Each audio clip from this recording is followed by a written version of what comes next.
चलो दोस्तों, तो हम शुरू करते हैं अपना नया टॉपिक, अपना next topic, that is nth term of the AP. Last lecture में मैंने आपको एपी समझाया था कि एपी क्या होता है, अरिथमेटिक प्रोग्रेशंस क्या होते हैं, उनके क्या कंडीशंस होते हैं, कॉमन डिफरेंस के बारे में बताया था। और nth टर्म कैसे निकालते हैं उसका मैंने फॉर्मूला आपको बता दिया था। मैंने आपको बताया था, अगर आपको याद हो, अगर आपने उस वीडियो को देखा है तो ठीक है, नहीं देखा है तो आप मैं लिंक जो है वो आई बटन में डाल दूंगा, आप वहां से जा करके देख सकते हैं।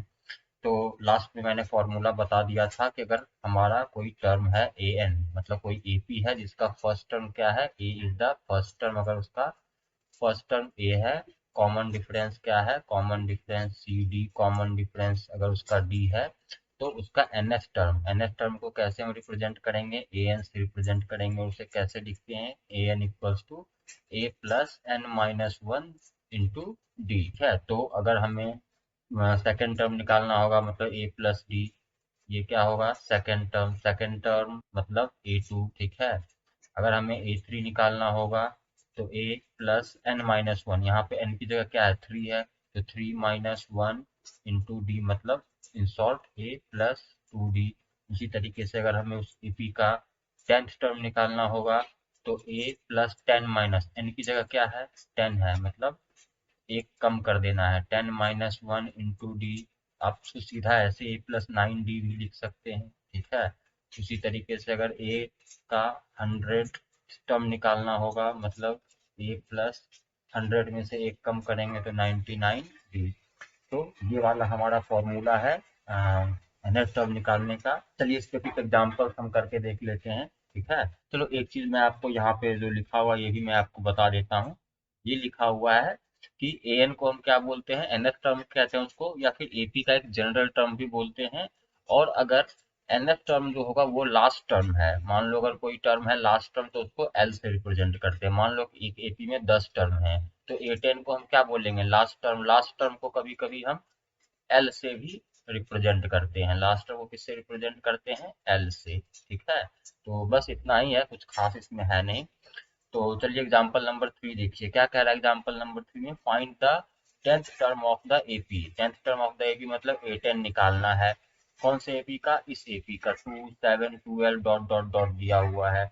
मतलब ये फाइनाइट एपी है या इनफाइनाइट है, तो ऑब्वियसली ये इनफाइनाइट एपी है, क्योंकि इसका डॉट डॉट डॉट दिया हुआ है और लास्ट टर्म नहीं दिया हुआ है। तो जब लास्ट टर्म होगा तभी फाइनाइट एपी होगा, ठीक है।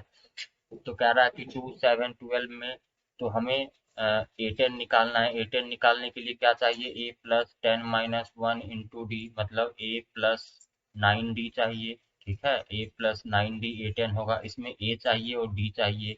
तो ए की वैल्यू हम कहाँ से लाएंगे, ये फर्स्ट टर्म, ए क्या होता है, first term of the AP, तो a is the first term of the AP. तो फर्स्ट टर्म क्या है, टू है, ठीक है। कॉमन डिफरेंस डी होता है, डी क्या है, किसी भी दो टर्म में से, जैसे ये सेवन है, सेवन में से टू घटा देंगे तो क्या आ जाएगा, कॉमन डिफरेंस आ जाएगा, सेवन माइनस टू, मतलब five is the common difference, ठीक है।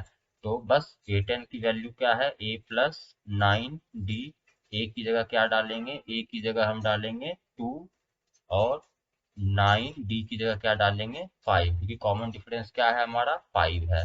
तो बस इसकी वैल्यू, ए और डी की वैल्यू इस फॉर्मूले में डाल दीजिए, हमारा आंसर आ जाएगा। ये हो जाएगा two plus forty five equals to forty seven, ठीक है। यहाँ तक समझ में आ गया कैसे हम निकालेंगे टर्म, उस फॉर्मूले को कैसे अप्लाई करना है, ये समझ में आ गया। चलिए इसको पॉज करके आप नोट डाउन भी कर सकते हैं, नहीं तो यहाँ पे दिया हुआ भी है, ठीक है, एग्जाम्पल्स में। चलिए नेक्स्ट एग्जाम्पल हम देखते हैं। नेक्स्ट एग्जाम्पल हमारा ये है, which term of the AP this is also is any term zero, give reason for your answer.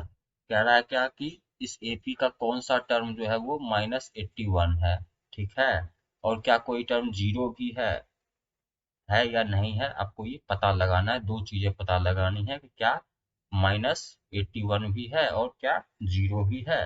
तो चलिए हम इसको करने के लिए क्या करेंगे, हमारे पास क्या क्या इंफॉर्मेशन दिया हुआ है वो पहले लिख लेंगे, जो गिवन इंफॉर्मेशन है, ठीक है। तो इसका जो गिवन इंफॉर्मेशन है वो कुछ इस तरीके से दिया हुआ है। फर्स्ट टर्म दिया हुआ है, फर्स्ट टर्म इज 21 है। कॉमन डिफरेंस देखो घट रहा है, कॉमन डिफरेंस डी कैसे निकलता है? अगर सेकेंड टर्म को फर्स्ट टर्म मतलब नेक्स्ट वाले टर्म को लास्ट वाले टर्म से पीछे वाले टर्म से घटाएंगे मतलब 18, यहाँ पे एपी घट रहा है मतलब कॉमन डिफरेंस क्या होगा? कॉमन डिफरेंस नेगेटिव में होगा, तो 18 माइनस 21 क्या होगा? -3। तो ये हमारा कॉमन डिफरेंस हो गया। ठीक है, अब हमें क्या पता लगाना है? पहला तो ये पूछ रहा है कि कौन सा टर्म 81 है माइनस का। तो मान लो कोई nth टर्म है जो कि माइनस का 81 है। ठीक है, तो मान लो ए एन इक्वल्स टू -81। तो कौन सा टर्म है ये हमें पता लगाना है, मतलब मान लो वो nth टर्म है तो मतलब n की वैल्यू हमें निकालनी है। तो हमारा फॉर्मूला क्या होता है ए एन का हमारा फॉर्मूला होता है ए प्लस, देखो इसमें nth टर्म दिया हुआ है और आपको कौन सा टर्म है वो फर्स्ट टर्म है, 10वां टर्म है, 11वां टर्म है, आपको नंबर ऑफ टर्म्स निकालने हैं उसमें। ठीक है, ये ध्यान रखना है। तो एन का फॉर्मूला ए plus N minus 1 into d होता है। ठीक है, तो एन की वैल्यू दी हुई है कि 81 है हमारा टर्म, ए की वैल्यू हमारे पास भी दी हुई है कि 21 है।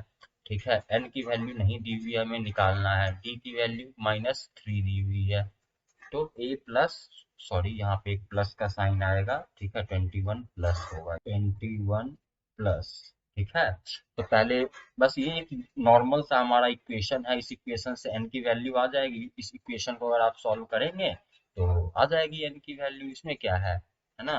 तो कैसे सॉल्व करेंगे?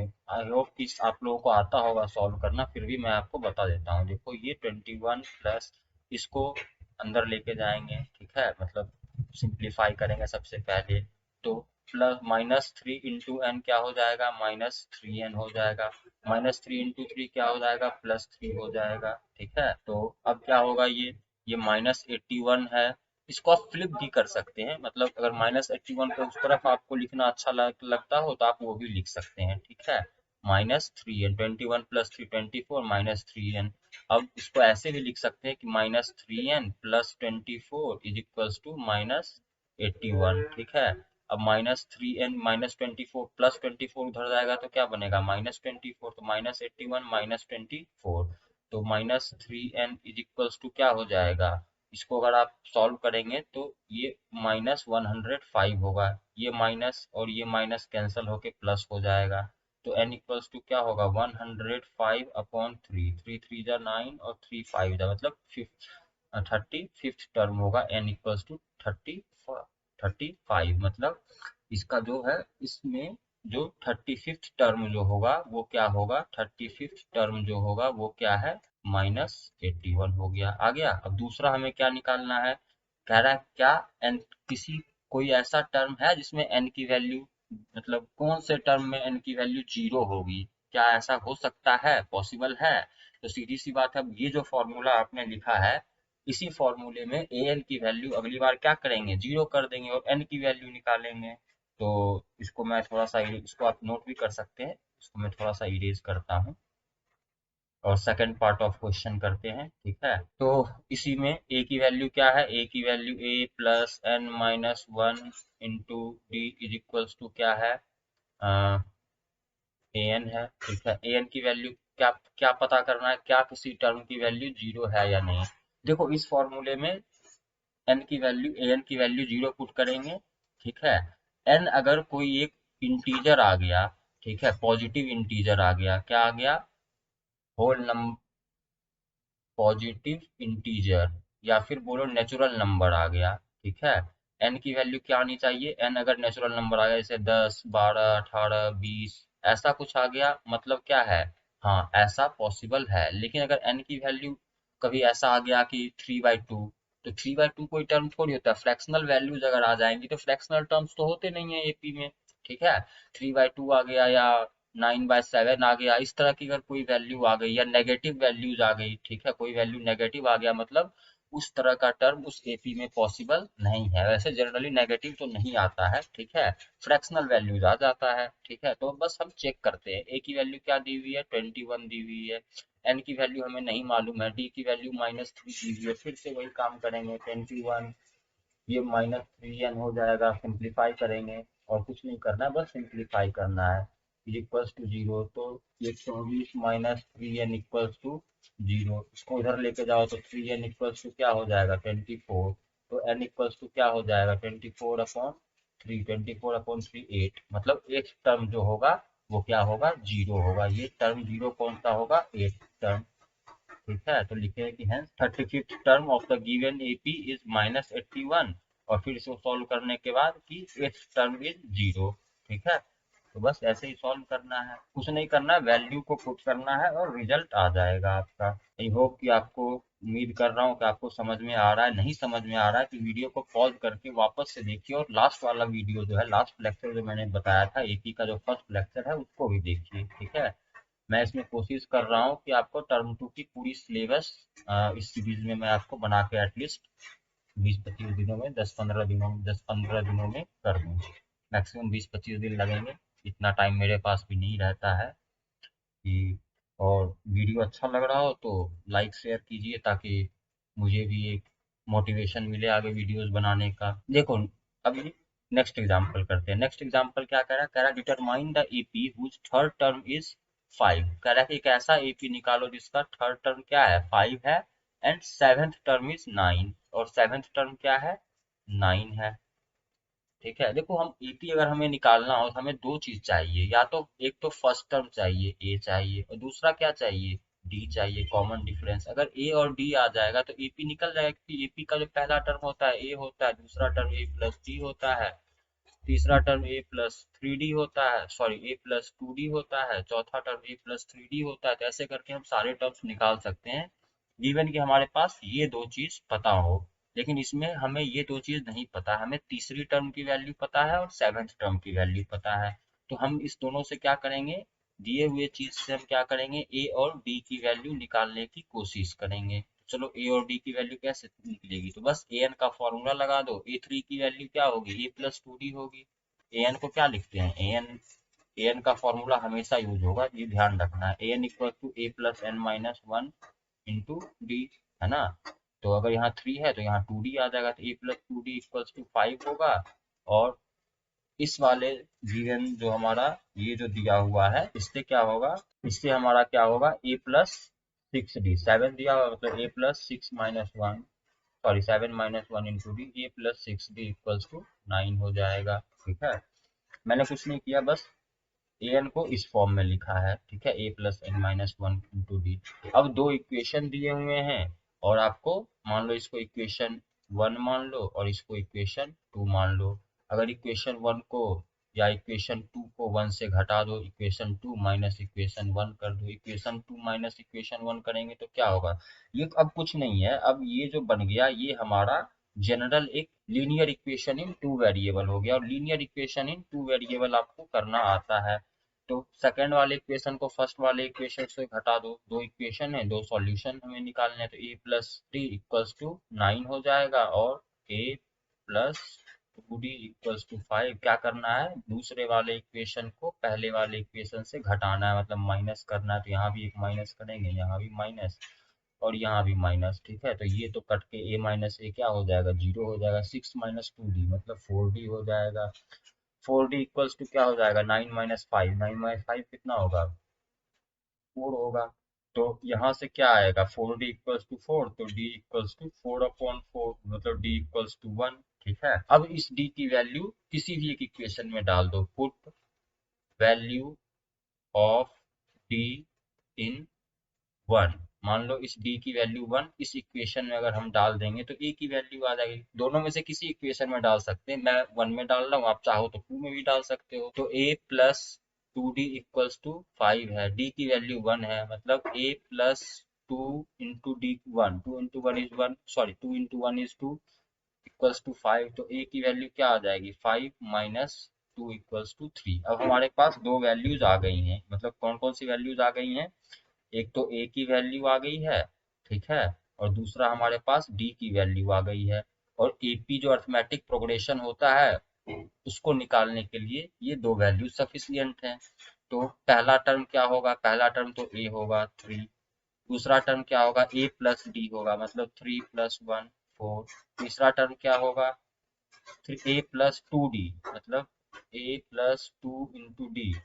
ठीक है, सॉरी डी की वैल्यू 1 है, तो 5 मतलब एपी हमारा क्या बन गया, एपी ऐसा ही बनेगा, कॉमन डिफरेंस एक एक का लगाते जाओ, पहला टर्म 3, दूसरा टर्म 4, अगला टर्म 5, अगला टर्म 6, 7, 8 डॉट डॉट डॉट करते जाओ। ठीक है, ये रहा, ये हमारा यहाँ पे भी ऐसे ही लिखो क्या हुआ है। ठीक है, समझ में आ रहा है।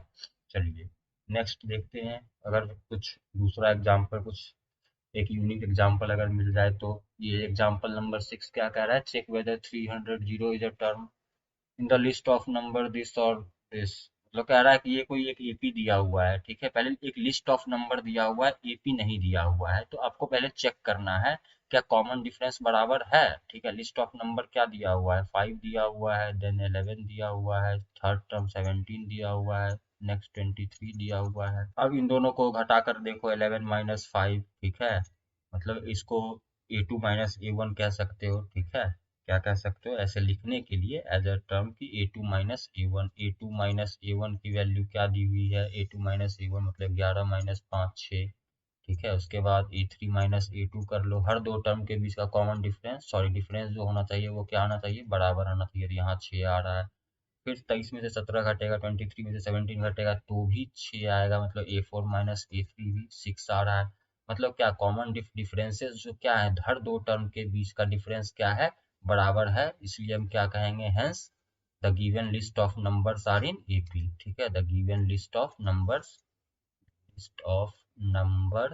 Are in AP. अब ये अर्थमेटिक प्रोग्रेशन में जब तक आप ये निकाल के बताओगे नहीं, जहां पे ये लिस्ट ऑफ नंबर दिया हुआ है, अगर ये दिया होता सीधा कि अर्थमेटिक प्रोग्रेशन है, तब हमें ये करने की जरूरत नहीं पड़ती, मतलब तब हमें ये पता लगाने की जरूरत नहीं पड़ती कि एपी है या नहीं। लेकिन यहाँ पे सिर्फ लिस्ट ऑफ नंबर, यहाँ पे ध्यान दो, यहाँ पे एपी नहीं लिखा है इन्होंने, इन्होंने क्या लिखा है, सिर्फ एक लिस्ट ऑफ नंबर लिखा है। ठीक है, तो हम इसलिए ये कर रहे हैं, एपी इसको प्रूफ कर रहे हैं, क्योंकि जब तक एपी हम प्रूफ नहीं करेंगे, तब तक क्वेश्चन में जब गिवन नहीं है एपी, तो हमें एपी प्रूफ करना होगा, फिर जाकर के हम एपी का फॉर्मूला अप्लाई करेंगे। ठीक है, अब कह रहा है क्या पता लगाइए कि 301 जो ये कोई टर्म है इस एपी में या नहीं, तो मान लो लेट कि nth टर्म भी 301।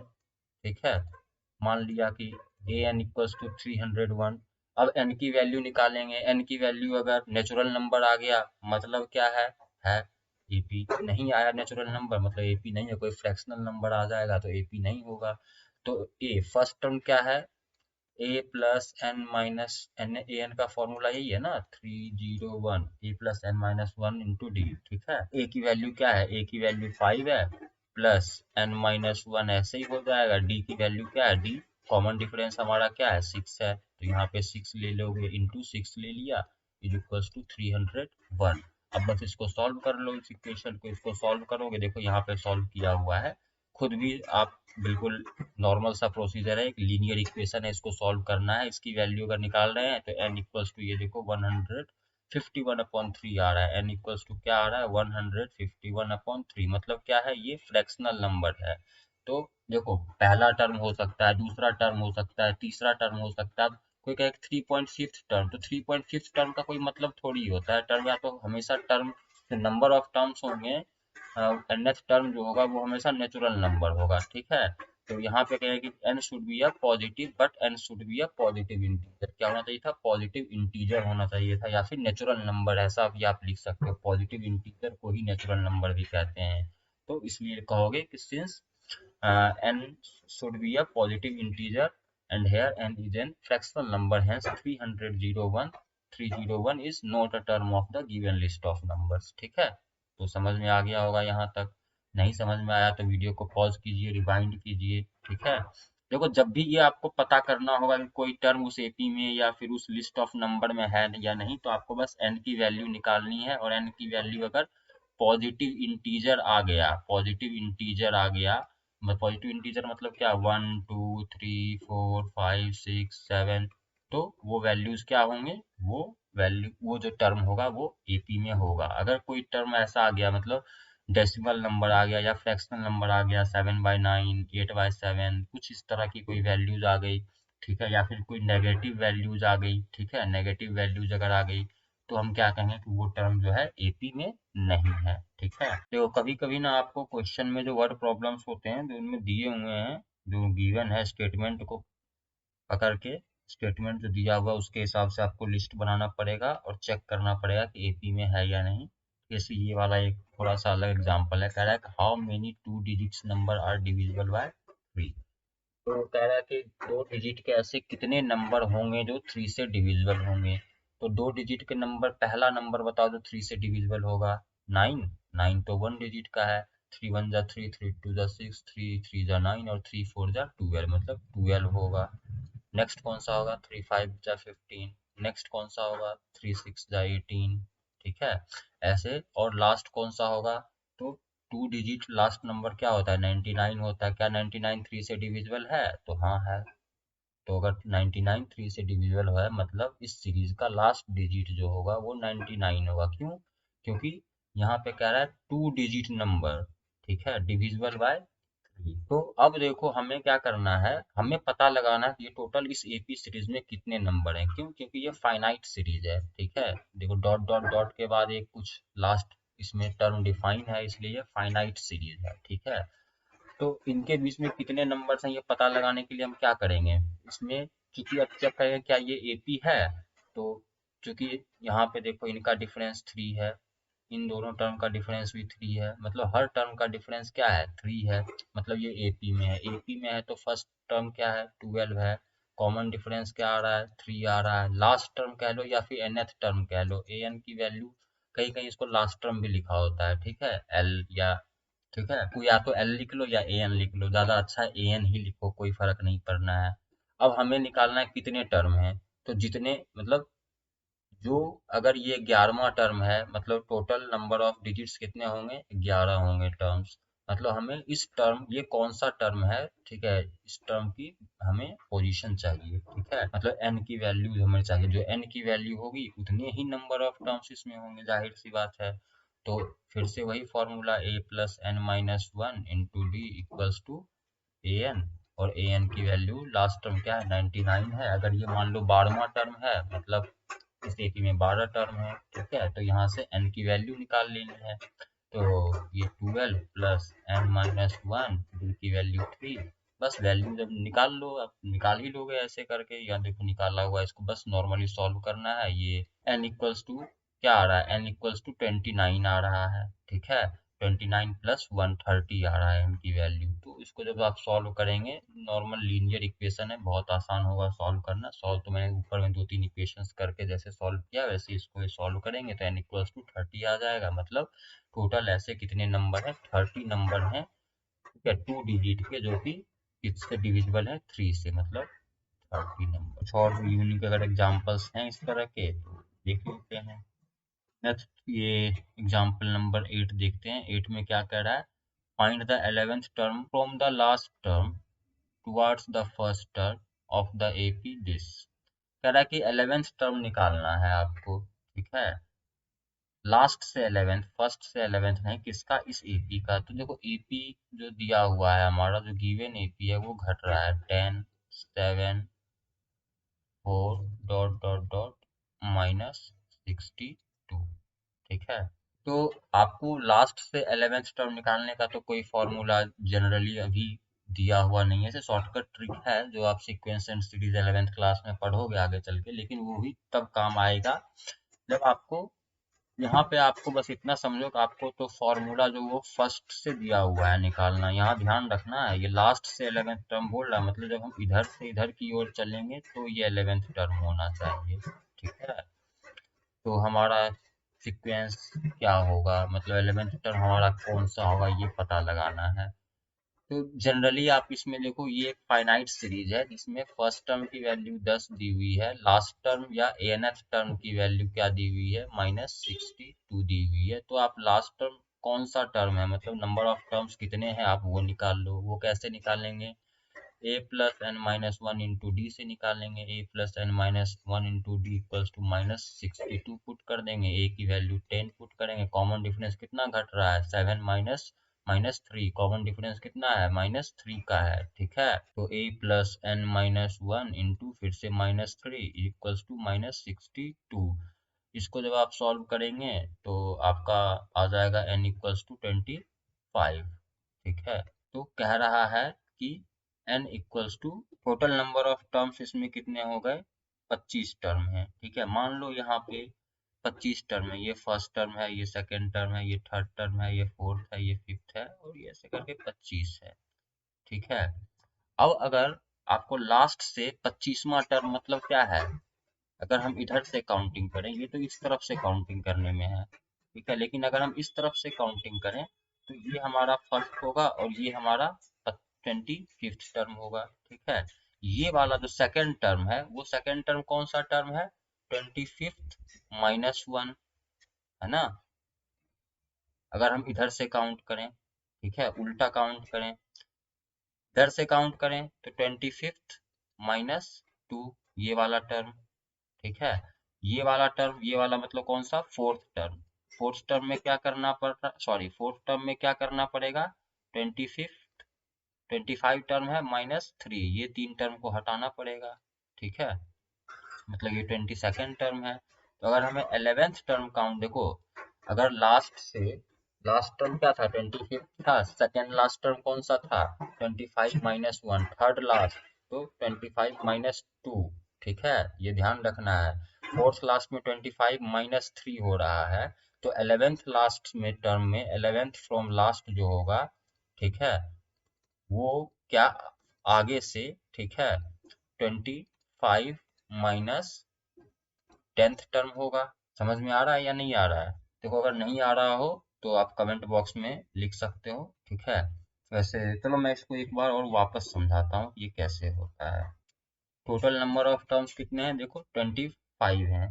ठीक है, मान लो यहाँ पे हमारा ये फर्स्ट ऑब्जेक्ट, ये हमारा सेकंड ऑब्जेक्ट, ये हमारा थर्ड ऑब्जेक्ट है, ये हमारा फोर्थ ऑब्जेक्ट है, ये हमारा फिफ्थ ऑब्जेक्ट है, मान लो कोई ऑब्जेक्ट है, ऐसे करके ये हमारा 25वां ऑब्जेक्ट है। ये इधर से काउंट कर रहे हैं तो फर्स्ट ऑब्जेक्ट है, लेकिन अगर इस तरफ से काउंट करेंगे तो ये हमारा फर्स्ट ऑब्जेक्ट होगा, होगा ना, ये फर्स्ट होगा, ये सेकंड होगा, यहाँ ये थर्ड होगा, डॉट डॉट, और ये लास्ट ऑब्जेक्ट होगा, मतलब ये 25th ऑब्जेक्ट होगा। ठीक है, और सेकंड ऑब्जेक्ट मतलब फर्स्ट ऑब्जेक्ट जो होगा लास्ट से काउंट करेंगे। ठीक है, तो ये इधर से फर्स्ट से काउंट करने में, ठीक है, तो लास्ट से काउंट करने में फर्स्ट ऑब्जेक्ट लास्ट ऑब्जेक्ट होगा। सेकंड ऑब्जेक्ट कौन सा होगा, सेकंड ऑब्जेक्ट 24th ऑब्जेक्ट होगा लास्ट से। थर्ड है, ये 23rd ऑब्जेक्ट होगा लास्ट से अगर इधर से काउंट कर रहे हैं तो। ठीक है, फोर्थ जो होगा वो कौन सा होगा, 22nd ऑब्जेक्ट। और ये कैसे आ रहा है, तो इसमें क्या किया, टोटल नंबर कितने हैं, 25 हैं, 25 माइनस 0 किया। ठीक है, ये क्या किया, 25 माइनस 1 किया, ये कैसे किया, 25 माइनस 2। ठीक है, ये कैसे हुआ, 25 माइनस 3। ठीक है, तो आपको हमेशा ध्यान रखना है, तो यहाँ पे जो 11th ऑब्जेक्ट होगा, ठीक है, लास्ट से 11th, लास्ट से जो 11th ऑब्जेक्ट होगा, आप वो समझ लीजिए कि फर्स्ट से कितना होगा, ये कैसे आप पता लगाएंगे। तो लास्ट से जो 11th ऑब्जेक्ट होगा वो फर्स्ट से कौन सा ऑब्जेक्ट होगा, 25th, यहाँ 11 है तो माइनस करेंगे। ठीक है, -10, क्योंकि फोर्थ में -3 कर रहे थे, ठीक है, थर्ड में -2 कर रहे थे, सेकंड में -1 कर रहे थे, तो ये जो होगा 11th ऑब्जेक्ट में क्या होगा, 25 माइनस 10th ऑब्जेक्ट, कहाँ से, फर्स्ट से, मतलब 15th टर्म होगा। ठीक है, तो ये चीज आपको ध्यान रखना है। ठीक है, उम्मीद है कि आपको ये समझ में आ रहा होगा। हालांकि ये जो काउंटिंग ऑफ नंबर्स वाला जो पूरा ये कैसे काउंट होता है फर्स्ट और लास्ट से, ये आपने 8th क्लास में भी पढ़ा होगा। तो चलो अब इस क्वेश्चन पे आते हैं। तो हमें क्या करना है, हमें कौन सा टर्म निकाल, अब हमें ए मालूम हो गया है, एन मालूम है, डी मालूम है, कह रहा है find the 11th term from the last. ठीक है, तो 11th term from the last, तो 11th टर्म फ्रॉम लास्ट क्या होगा, वो कौन सा टर्म होगा, 25 minus 10th term from first, ठीक है, फ्रॉम बिगिनिंग या फर्स्ट मतलब 15th टर्म होगा, ठीक है। 15th टर्म मतलब 11th टर्म फ्रॉम लास्ट क्या होगा, 11th term from last is equals to A15 होगा, और A15 की आपको क्या करनी है, वैल्यू निकालनी है, सीधी सी बात है। तो इज इक्वल्स टू क्या हो जाएगा, A प्लस 14D। ए की वैल्यू क्या दी हुई है, ए की वैल्यू शायद 10 दी हुई है, और 14 और डी -3 है। बस इसको सॉल्व कर लो, आंसर आ जाएगा 42 माइनस 42 प्लस 10 -30। समझ में आ गया, नहीं समझ में आया तो एक बार फिर से रिवाइंड करो थोड़ा सा, वो ऑब्जेक्ट वाला फर्स्ट और लास्ट से कैसे काउंटिंग होगा वो तुम खुद से कर सकते हो, ठीक है। और देखो, एक तो ये है, इस तरीके से बना सकते हो, एक और तरीका है, ये समझ में आया तो बहुत अच्छी बात है, नहीं तो अब देखो ना, इसमें क्या कर सकते हैं ना, एक तरीका और हम अप्लाई कर, समझ में आया हो तो इसको पहले वीडियो को पॉज करो, इस पूरे नोट डाउन कर लो, ठीक है। वो जो ऑब्जेक्ट वाला मैंने समझाया था आप उसको भी नोट डाउन कर सकते हैं। कौन सा क्वेश्चन था, ये वाला, एक एट्थ एग्जाम्पल था। एक और काम कर सकते हैं, इसलिए 11th टर्म फ्रॉम लास्ट से निकालना है, हमारा एपी क्या दिया हुआ है, 10 7 4 -6 dot dot dot dot dot -62, ठीक है, ये हमारा एपी दिया हुआ है। कि हमें इधर से 11th टर्म निकालना है, 11th टर्म लास्ट, तो हम एक और काम कर सकते हैं, इस एपी को पलट सकते हैं। देखो, एपी को पलट सकते हैं मतलब -62 को हम फर्स्ट टर्म मान लेंगे, ठीक है, उसके बाद जो होगा हमें नहीं मालूम है, वो सेकंड टर्म हो जाएगा, फिर थर्ड टर्म हो जाएगा, फिर ये मान लो हम यहाँ से चल रहे हैं, तो ये 4 इधर से उल्टा कर दिया हमने इस एपी को, तो ये 4 वाला टर्म, फिर ये 7 और ये 10, ये लास्ट 3 टर्म्स हो जाएंगे। अब हमें कॉमन डिफरेंस निकालना है, ए की वैल्यू हमारे पास आ गई है, अब हमें इधर से 11th टर्म अगर इसमें निकालेंगे तो सीधा 11th टर्म निकलेगा, टेंशन नहीं है, नॉर्मल A11 आप निकाल सकते हो इसके हिसाब से, ठीक है। तो एपी को ही हमने पलट दिया, एपी को पलटने के बाद भी सीरीज तो वही है, बस इसमें बदलेगा क्या, एक तो ए बदल जाएगा, और ए -67 ले लेंगे, ठीक है, फर्स्ट टर्म को -67 ले लेंगे, ठीक है। और कॉमन डिफरेंस को क्या लेंगे, कॉमन डिफरेंस क्या होता है, next term minus previous term, तो 7 -4, कोई किसी भी दो टर्म का ले सकते हो, लास्ट वाले दो टर्म का ले लो या सेकंड लास्ट वाले दो टर्म का ले लो, तो ये प्लस का 3 हो जाएगा एपी, ठीक है। तो बस अब A11 हमें निकालना है, A11 मतलब फ्रॉम द लास्ट, ठीक है, A11, इसमें अब A11 जो होगा वो आखिरी से ही लास्ट टर्म होगा, ठीक है, यहाँ पे लिख लो last 11th term from last, 11th term from last, इस हिसाब से तो फर्स्ट होगा, ठीक है, मतलब A11 होगा क्योंकि हमने AP को ही पलट दिया है, तो A प्लस 10D हो जाएगा, A की वैल्यू -62 होगा, 10 इंटू D की वैल्यू 3 निकाले होंगे, तो -62 प्लस 30, ये 11 -32 हो जाएगा। तो उतना आपको अगर वो नहीं करना है कि लास्ट टर्म फर्स्ट टर्म में, तो आप बस एपी को ही सीधा पलट सकते हो, अगर वो प्रोसेस अच्छा नहीं लगा हो तो एपी को लास्ट वाले टर्म को फर्स्ट टर्म मान लो, ठीक है। कॉमन डिफरेंस अगर पॉजिटिव है तो नेगेटिव हो जाएगा, उसका साइन बदल जाएगा, कॉमन डिफरेंस बस वही रहेगा, ठीक है। तो ऐसे भी आप कर सकते हैं।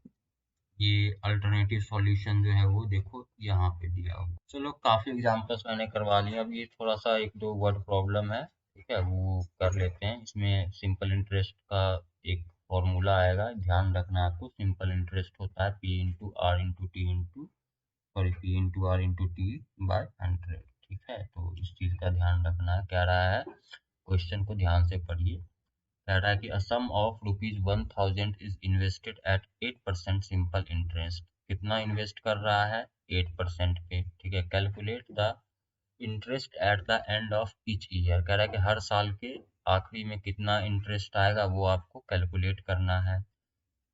फिर कह रहा है कि does this interest forms an AP, कह रहा है क्या वो जो इंटरेस्ट आ रहे हैं क्या वो एपी बना रहे हैं, if so find the interest at the end of 30th year, तो कह रहा है कि 30वें साल का जो इंटरेस्ट होगा, ठीक है, वो आपको निकालना है, ठीक है। तो सिंपल इंटरेस्ट का फॉर्मूला होता है पी, प्रिंसिपल अमाउंट रेट, ये आपने बहुत पहले पढ़ा था, T is for time upon 100, ठीक है।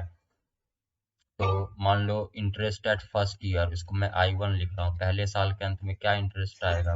प्रिंसिपल 1,000 है ना? हाँ। रेट क्या है? 8 के रेट से, 8% के रेट से। टाइम कितना? 1 साल, पहले साल के अंत में निकाल रहे हैं तो डिवाइडेड बाय 100। तो ये यहाँ से कट जाएगा और ये 80 आ जाएगा। तो पहला साल के अंत में 80 आ गया। I2 मतलब दूसरे साल के अंत में, मैं थोड़ा शॉर्ट में लिख रहा हूँ, दूसरे साल के अंत में क्या होगा? ये तो 1000 रहेगा, यहाँ पे 2 हो जाएगा अपॉन ये 100, फिर 100 का ये 2 जीरो कट जाएगा, ये 160 हो जाएगा तीसरे साल के अंत में। ठीक है, फिर 1000 × 8 टाइम इज 3 ईयर अपॉन 100, फिर 100 ये गया और ये 240 आ गया। अब 3 टर्म आ गए हैं, मान लो क्या ये एपी बना रहे हैं? क्या कॉमन डिफरेंस बराबर है? तो चेक करो क्या हो रहा है। फर्स्ट टर्म के एंड का इंटरेस्ट 80 रुपये है, दूसरे टर्म का 160, तीसरे का 240, ऐसे करके हर साल के अंत में कुछ कुछ इंटरेस्ट आते रहेंगे। अब ये फर्स्ट माइनस सेकंड, जो टर्म सेकंड माइनस फर्स्ट जो टर्म आ रहा है, इन दोनों का जो डिफरेंस है, ठीक है, वो A2 माइनस A1 कितना आ रहा है? 160 माइनस 80 मतलब 80 आ रहा है।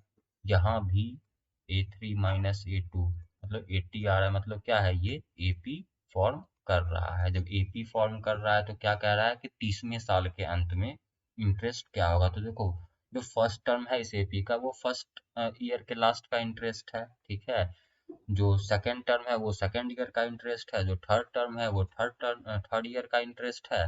तो जो इसका, ठीक है, इंटरेस्ट एट 30th ईयर, ठीक है, 30वें साल के अंत में जो इंटरेस्ट होगा वो क्या होगा? 30th term of the AP होगा। इस एपी का जो 30वां टर्म होगा मतलब A30 होगा। ठीक है, A30 होगा मतलब A30 कैसे निकालेंगे? A+29D n-1 × D। ठीक है, ए की वैल्यू क्या दी हुई है? 80 दी हुई है। 29 इंटू, ये कॉमन डिफरेंस में क्या आ रहा है? कॉमन डिफरेंस भी 80 आ रहा है, तो 80, बस इसको सॉल्व कर लीजिए, आंसर आ जाएगा। ये रहा 80 + 29 × 80, बस इसको सॉल्व करना है। इसको सॉल्व करने से 2400 आंसर आ रहा है। बस यही आंसर हो गया।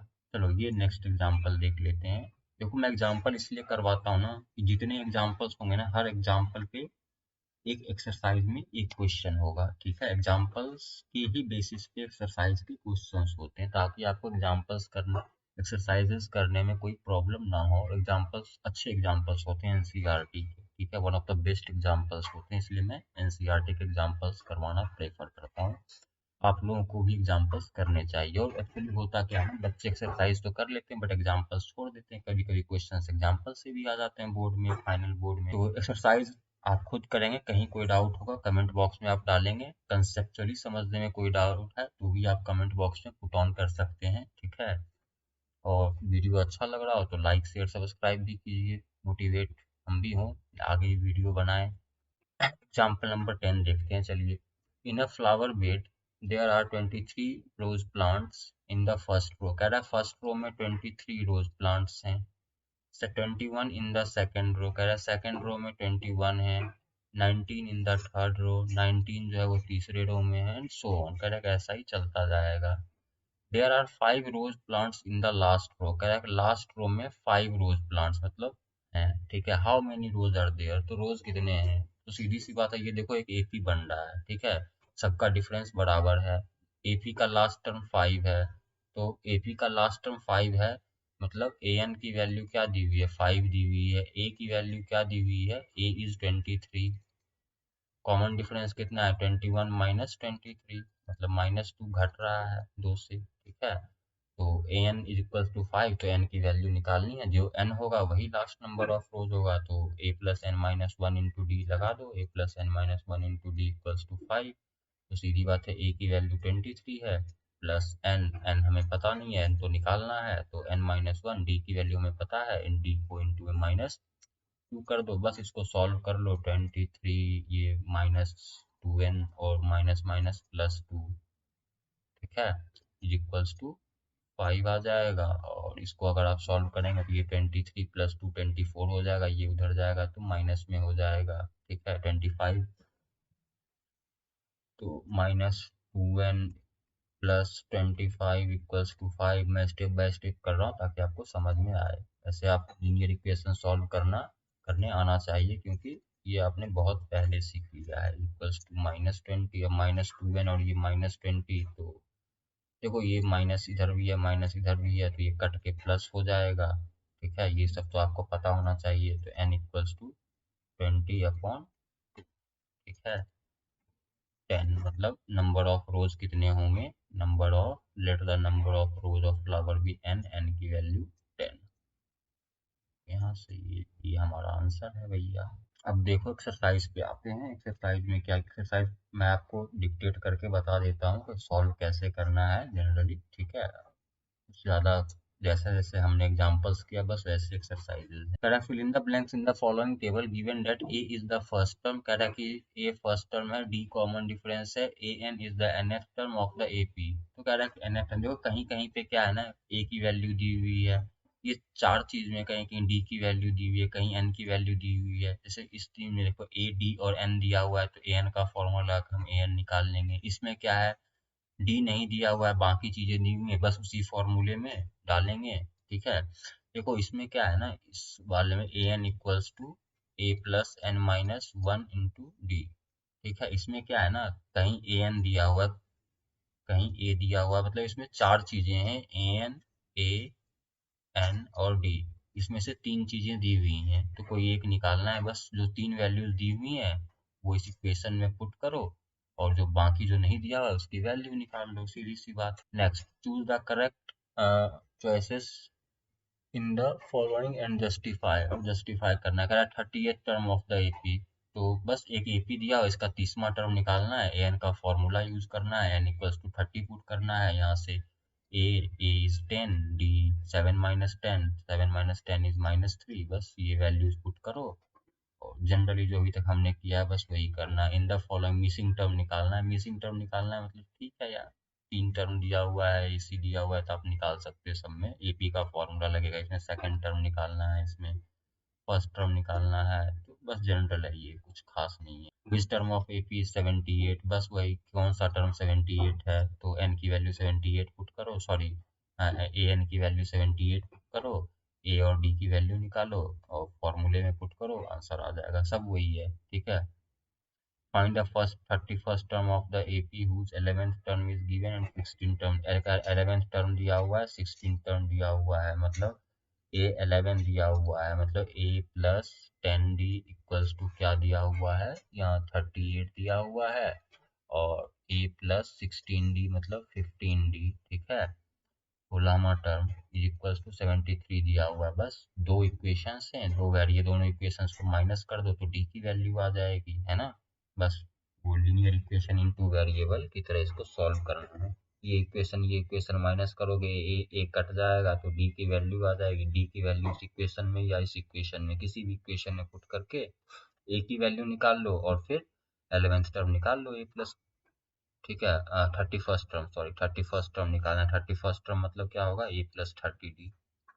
कह रहा है कि 50 टर्म है, in which third term is 12 and last term is 106, तो 29th टर्म फिर वही, मतलब लास्ट टर्म मतलब 50th टर्म 106 दिया हुआ है, थर्ड टर्म 12 दिया हुआ है, तो ए प्लस 2 डी ये है ए प्लस 49 डी, ठीक है। तो बस यही वाला फॉर्मूला लगाएंगे, दो linear equation in two variable बनेंगे, लीनियर इक्वेशन को सॉल्व करके ए और डी की वैल्यू लाएंगे, बस सॉल्व कर लेंगे, बस ऐसा ही है। बाकी सब भी मैंने क्वेश्चंस पढ़ रखे हैं, ठीक है, जो जैसे जैसे हमने एग्जांपल्स पढ़े हैं बिल्कुल वैसे ही है ये, ठीक है। जैसे ये कह रहा है कि how many 3 digit number is divisible by 7। 7 3 digit number, तो पहला 3 डिजिट नंबर निकालो 7 से डिविजिबल, ठीक है ना। क्या होगा पहला 3 डिजिट नंबर 7 से, 11 इंटू 7 कितना होता है 77, 2 डिजिट नंबर है। 12 इंटू 7 कितना होता है, करके देखो, ठीक है। पहला निकालो जैसा हमने 3 वाले केस में किया था, वो लास्ट वाला एग्जांपल देखो मैंने किया था, ठीक है। और लास्ट 3 डिजिट नंबर निकालो 7 से डिविजिबल, और उन दोनों के बीच का कॉमन डिफरेंस जो होगा वो डी होगा, उसमें फर्स्ट और लास्ट निकल जाएगा, nth टर्म की वैल्यू निकल जाएगी। बस वही सब हैं सिंपल, और कुछ खास इसमें है नहीं। तो ये 20 क्वेश्चन आप कीजिए। ये एनुअल सैलरी, रिटायरमेंट, इंक्रीमेंट, ये इनकम, जनरल है, बस नॉर्मल सा है, खास इसमें है नहीं अब बताने को। ये 20 क्वेश्चन है, 20 क्वेश्चन आप कीजिए घर पे बैठ के। कहीं कोई दिक्कत होती है, जो क्वेश्चन आपसे नहीं हो रहा हो, वो क्वेश्चन आप मुझे बताइए, मैं उसको डिटेल सॉल्व करके आपको बता दूंगा। क्योंकि अगर मैं सबको सॉल्व करने लगूँ, एक्सप्लेन करने लगूँ, तो बहुत टाइम लग जाएगा, है। तो कोई फ़ायदा भी नहीं होगा। आपको खुद प्रैक्टिस करने हैं ये 20 क्वेश्चंस, ठीक है। तो 20 क्वेश्चंस प्रैक्टिस कीजिए, प्रीवियस ईयर क्वेश्चंस देखिए। नेक्स्ट डे हम sum of the and first and terms of the AP पढ़ेंगे, ठीक है। तो चलिए अभी के लिए बस इतना ही, मिलते हैं नेक्स्ट लेक्चर में। वीडियो अच्छा लगा हो लाइक करो, शेयर करो, सब्सक्राइब भी करो, ठीक है। और चलिए फिर मिलते हैं नेक्स्ट वीडियो में।